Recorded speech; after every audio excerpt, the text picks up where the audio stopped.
Cordial saludo para todos, mis amados hermanos y hermanas, Shalom de las Shalones, para cada uno de sus hogares, familias y descendencias. En esta hermosa ocasión, compartiendo con ustedes algo especial sobre este tema de Yom Kippur, algo muy especial y hermoso. Gracias, precioso Jehová, por permitirme un tiempo más para con tu pueblo y para con tu verdad, y sobre todo para con tus fiestas, precioso Elohim. Gracias porque cada vez vas enseñándome más y asimismo puedo impartir más a mis hermanos. Te pido que hables a nuestras mentes, a nuestros corazones por medio de todo esto que me permitiste conocer, Señor, y que sea tu gracia, Señor, en cada una de las familias, hogares, familias y descendencias. También un cordial saludo y bendición para nuestros amados mentores, nuestro amado Morearo, nuestra amada Mora Araceli, al igual que a todas las personas que nos escuchan, sean bendecidas con este mensaje de abordar en las fiestas del Eterno. Qué cosa tan hermosa y preciosa. Entonces entendemos que Yom Kippur es la fiesta de los perdones, hasta donde lo hemos vivido, lo hemos dimensionado, lo hemos conociendo. Para aquellos que no lo conozcan, vamos a conocer más sobre este hermoso mover de la fiesta de Yom Kippur. En este caso pues hablaré de diferentes cuestiones. Y es importante entender, mis amados hermanos y hermanas, de que pues esta fiesta es netamente una fiesta del pueblo de Israel como tal, ¿sí? Que nos muestra y nos enseña desde la bendita Torá el mover de por qué se dio esta fiesta. Asimismo, pues las personas que más son acercadas a cumplir y vivir estas fiestas son nuestros hermanos de Yehudá, ¿sí? No somos judaizantes, no somos judíos, somos hijos del Eterno, injertados por medio del amor en Yeshua y la salvación en Yeshua, y asimismo somos observadores y estudiantes de la Torá, para asimismo ir caminando en esos diferentes moveres del Eterno. Entre eso están sus fiestas. Entonces es muy importante dejar claro esto y entender y recibir, como dice la bendita Torá ahí en el Brit Hadashah, ¿sí? Retener lo bueno y desechar lo que es malo. Amén. Recordemos que el Eterno sigue esperando a que todos lleguemos. Hasta que lleguemos todos, sigamos corriendo esta carrera de la emuná, escalando peldaños y subiendo esa escalera al cielo. Qué cosa tremenda, bendito sea el Eterno por sus vidas, mis amados radioescuchas de Radio Shalom, y también las personas que están conectadas por otros medios. Entonces, mi amada familia, abordando en esta celebración, ¿sí? en este entremés o este compartir sobre esta celebración, entonces vemos algo muy importante, y es que el perdón hebreo tiene dos connotaciones, ¿sí? Y las dos connotaciones es eslijá y mejilá, ¿sí? Esto obviamente involucra varios matices lingüísticos dentro de las palabras hebreas, hablando netamente de lo que nos enseña la bendita Torá por medio del hebreo. El primer día del año hebreo es el Rosh Hodesh de Nisan, y es el primer indicio por el cual tenemos que considerar que Rosh Hashanah no es en absoluto un evento astronómico, sino es un evento netamente espiritual. Su nombre siquiera aparece en la Torá, mis amados hermanos y hermanas. Lo hace cuando en la Mishnah se tratan los otros 3 Roshei Sana del ciclo anual hebreo. Sin embargo, en Levítico 16 se nos dice que Yom Kippur será el 10 de Tisrei, es decir, si Kippur se origina con la bajada de Moshe del Sinaí tras 40 días pidiendo perdón por haber roto las primeras tablas de la ley, entonces subió el Rosh Hodesh de Elul. Ahora bien, entre el primero de Elul y el 10º de Tisrei está el Rosh Hodesh de Tisrei, Rosh Hashanah, el comienzo del ciclo anual. ¿Pero de qué ciclo estamos hablando? Del comienzo de los Yamim Noraim, los días terribles, en los que el pueblo de Israel realiza año tras año el retorno introspectivo en que Jehová te escribe y te inscribe en el libro de la vida. según un destino positivo o negativo, que es el que servirá de medida para el día del juicio final. Y por eso en estas fechas de suma importancia, mis amados Ajim Bejayot, para el ciclo de nuestros hermanos de Yehudá y también para el ciclo de nosotros, observantes de Torah y estudiantes de raíces hebreas, siendo Israel, ¿sí?, guardamos y queremos perseverar y agradar al Eterno en este mover, ¿sí? Y es muy necesario pedir perdón por todo lo que nos pudiera impedir ser inscritos o escritos en este libro de la vida. Pero vemos que la palabra perdón en hebreo se puede decir de varias maneras sin ser totalmente sinónimas. La raíz samech, lamed, yet, que es como describimos el perdón, existe en todas las lenguas semíticas y por tanto es de una gran antigüedad. Eben Shoshan, que es la mayor autoridad semántica y lexicográfica de la lengua hebrea de la actualidad, dice que su origen, su etimología, es la lengua acadia, hablada por los asirios y babilonios en el segundo milenio antes de la era común. Entonces vemos que esto es una lengua franca, por ejemplo, para los hititas, los egipcios y otros pueblos no semíticos. El acadio es al hebreo, mis amados hermanos, haciendo un ejemplo, el acadio es al hebreo lo que al latín es el español, mis amados Ajim Bejayot. En aquel tiempo, sin embargo, la raíz acadia de la que hablamos no significa perdón, ni era un sustantivo ni una interjección, como lo es en el hebreo. Era realmente una acción, un verbo intraducible que se refería al hecho de salpicar con aguas purificatorias, según estos pueblos, recitando fórmulas con conjuros mágicos sobre alguien que estuviera enfermo. Es decir, en origen salah, tercera persona, como lo podemos ver en masculino o en singular del pretérito de la raíz pura. No significaba sino curar mediante la palabra. Luego esa sustancia semántica del campo de la sanación adquiere connotaciones con el paso del tiempo y ya no solo concierne a la sanación física, sino también a la psicológica, ante un daño moral, una reparación mediante la palabra a través del reconocimiento verbal de ese daño. Es decir, pedir como disculpas, estoy hablándolo humanamente. Pero en la Tanaj solo Jehová perdona, o puede perdonar, y no así, de esta forma, el mismo hombre. Por ejemplo, en el episodio de los exploradores o espías que cruzan a Canaán antes que el resto de hebreos cruce el Jordán, se comete una transgresión, una averá, como lo conocemos en hebreo. Y Moshe ruega a Jehová que perdone a aquellos 10 cabezas de tribus que no pueden tener la misma fe y no tienen esa fe en que la misión pueda cumplirse. Estoy de acuerdo a lo que nos enseña Éxodo 14. Por eso, porque solo Jehová puede perdonar desde el segundo día de Elul, y en especial desde Rosh Hashanah hasta el fin del día de Yom Kippur. Los 10 días terribles, el pueblo de Jehová entra en tefilá, ¿sí?, así como también el pueblo judío reza en su mover en la noche al servicio de Selijot, lo cual es en plural, Eslijá, y quien perdona es denominado Salhan. En la literatura litúrgica de la Selijot, el Salhan es Dios, es Jehová. Por supuesto, obviamente nuestro altísimo y soberano Padre. Y la conclusión es lo que en Yom Kippur el Salhan de los Salhanes, Dios de dioses, escriba en el libro de la vida de ti y de mí, amado hermano y hermana. Por otro lado, está la segunda palabra a la que nos referíamos, que es la palabra Mejilá.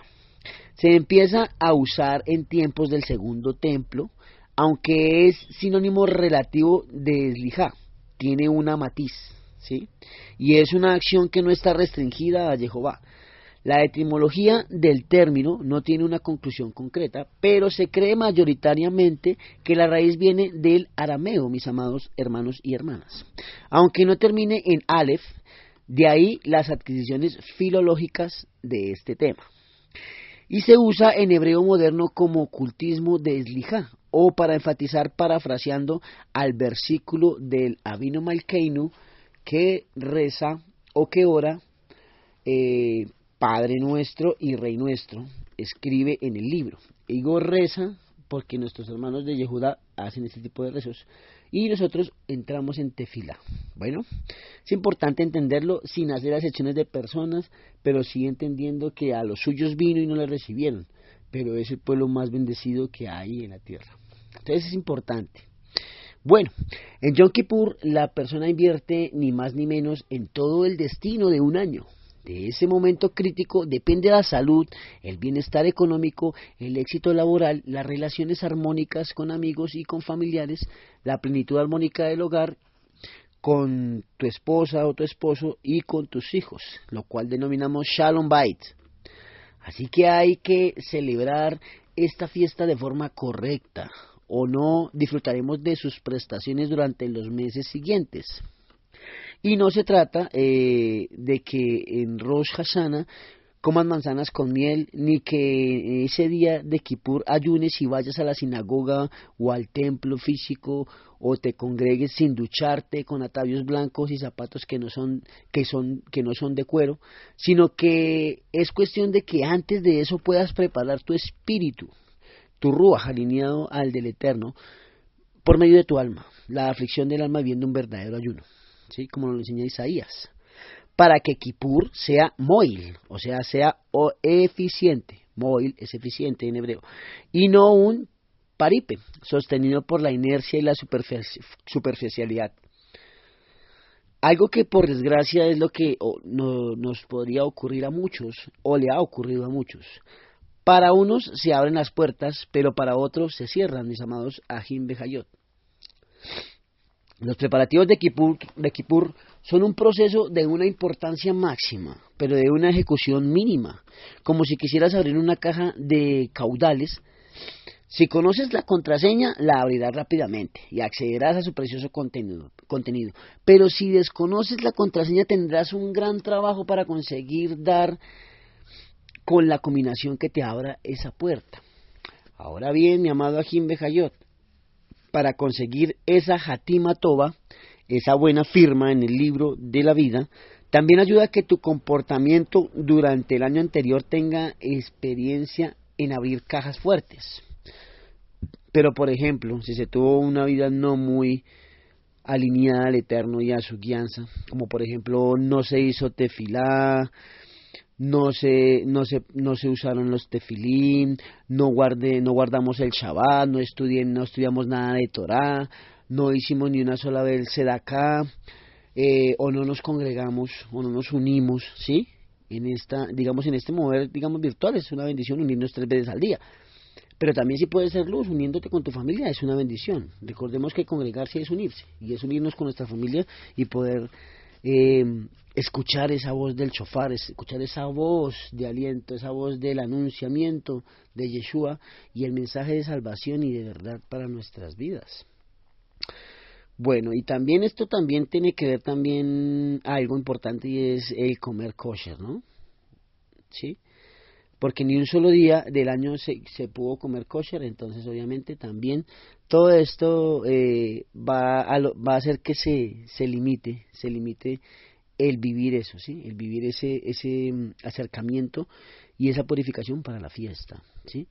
¿Y esto qué quiere decir? Pues que la combinación de la contraseña va a ser muy difícil para quien se encuentre con este tipo de antecedentes. ¿Cuál contraseña? Pues la contraseña de este cofre, ¿sí? O de esta caja. Es algo muy hermoso, es como un ejemplo apreciativo. Este tipo de acciones de transgresión, según nuestros sabios de bendita memoria, están clasificadas como entre la persona y el lugar, ¿sí? Y en este caso podemos ver la casa, la cocina, en fin, varios lugares. Pero estas cosas se arreglan porque al fin del día un padre y un hijo se deciden poner a cuentas. Algo precioso. Luego están las transgresiones que tienen que ver con las personas, que es algo que nuestro padre o que tu padre no puede solucionar. Lo tienes que arreglar tú directamente, lo tenemos que arreglar nosotros mismos con nuestros prójimos, con las personas.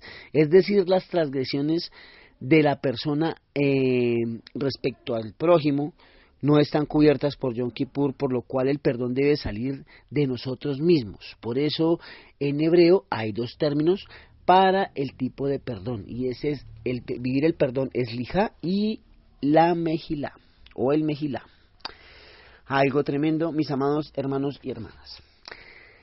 En la Torá no aparece escrito en ningún momento el concepto de Yom Kippur, sino el de Yom HaKippurín, y solo lo hace en 3 citas, las cuales son Levítico 32:27, Levítico 25:9 y Levítico 23:28. Es decir, la forma de hebreo clásico, Yom Kippurín, pasa en hebreo de la Mishnah a Yom Kippur. Importante entender esto.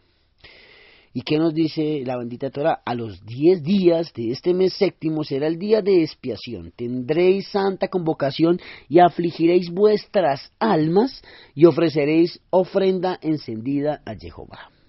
Ningún trabajo haréis en este día porque es día de expiación para reconciliaros ante Jehová. Entremos, abordemos un poco más sobre esto. Yom, en hebreo de nuestro tiempo, se traduce por día, pero en realidad su primera acepción sería periodo de luz y creación. Los sustantivos en hebreo pueden aparecer en 3 estados. Estado indefinido, en este caso Yom, que es un día. Estado definido, que sería Ha-Yom, que se quiere decir el día de hoy. Y de la forma construida. Yom Ha, que es el día de. De ahí viene la construcción gramatical de Yom HaKippurín. Es para que entendamos esta raíz. En el sistema lingüístico que llamamos semítico, desde el siglo XVIII, la sustancia semántica, el significado como tal, se compone por combinatoria de 3 raíces. Así, en el caso de Kippurín, que es el plural de Kippur, tenemos la raíz Kaf, Pe y Resh, que nos da en acadio, la lengua de los babilonios Kaparú, que es cubrir, de donde, por ejemplo, en hebreo Kafar, que significa pueblo, villa, un concepto que habla de lo que cubre para proteger a la gente que allí vive. O kofer, el precio de un rescate o el dinero que cubre la salvación de una persona. O también capará, lo que cubre espiritualmente lo malo que está en la persona o en el ser. La transgresión, el pecado, es decir, la expiación de todo, ¿sí?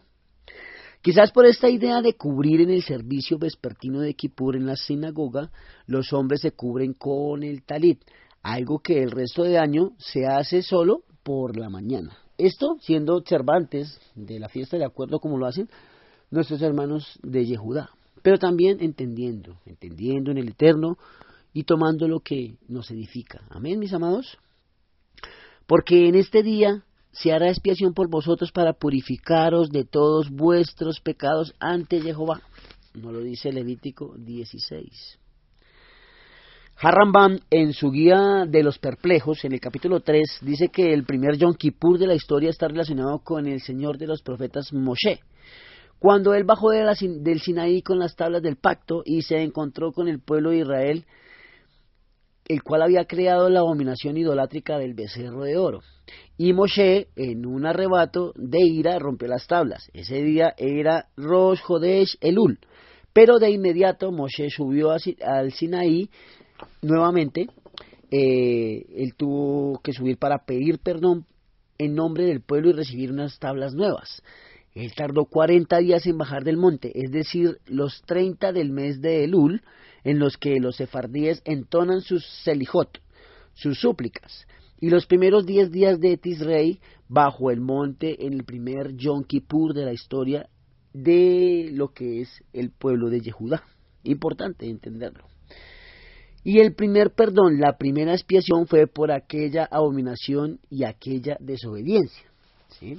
Recordemos, a los suyos vino y no le recibieron. No somos judaizantes, pero debemos entender que a los suyos vino y no le recibieron. Mucho cuidado con ello, porque cuando ellos sean alcanzados se acabará el tiempo. Entonces es algo tremendo, es algo bien fuerte, pero es hasta que todos lleguemos. Aleluya. En la Meguilat del templo, uno de los mayores rollos del Mar Muerto, que trata sobre las fiestas y el templo, Yom Kippur aparece como día de la purificación del templo, mientras que en la literatura de la época de nuestros sabios aparece como el día en el que se inauguró el primer templo y se instituyó el coanato del Cohen Hagadol, el sumo sacerdote. El templo, en esencia, era el lugar donde habitaría la Shekinah, el espíritu divino de Jehová, es decir, la casa de Jehová, que ese día de inauguración había entrado allí en el Kodesh a Kodeshim.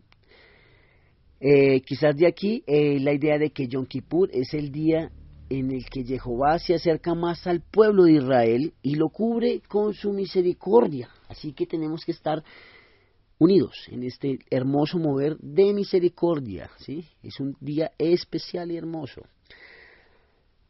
Las transgresiones en el judaísmo son una forma de alejamiento de Jehová, asimismo como lo es en nuestra creencia y en nuestra unidad en el amor del Eterno, ¿sí? Entendiendo que no es una religión, sino es una relación, mis amados, Ajim Bejayot, y esa relación pues nos acerca al amado y a las fiestas del amado. Si él es nuestro novio, pues nosotros debemos estar en las fiestas con nuestro novio. Santo Kadosh Baruj Hu. Perdón. Bien, una expulsión de sus normas, una salida de su norma, siendo la norma lo que es la bendita Torá, ¿sí? Y en hebreo hay un verbo irregular que no tiene tres raíces sino dos, ¿sí? Y es shin bet zap, que significa retornar e incluso repetir, ¿sí? Retornar es volver, es decir, hacer el camino inverso a salir, volver a entrar. Y de aquí surge el sustantivo teshuvah, ¿sí? El cual es retorno. Pero también es respuesta, el retorno de una pregunta como tal. Si el yet, que lo cual es la transgresión, la salida de lo normativo de la Torah, es irse, la teshuvah es regresar a esa norma, mis amados Ajim Bejayot. Es decir, una petición de borrado de la transgresión para así enmendar y volver a esta norma. Para los sefardíes, desde Rosh Chodesh Elul hasta el 10 de Tisrei es tiempo de teshuvah, y para el pueblo de Yehudá en general el día más sagrado del año, ¿sí? Entonces es algo muy importante entender lo que estamos hablando. Estoy hablando de dos líneas, ¿sí? Que son los sefardíes. Es algo muy importante que abordemos en esos moveres y estudios. Y también entender siempre al pueblo de Yehudá, ¿sí? Entenderlos.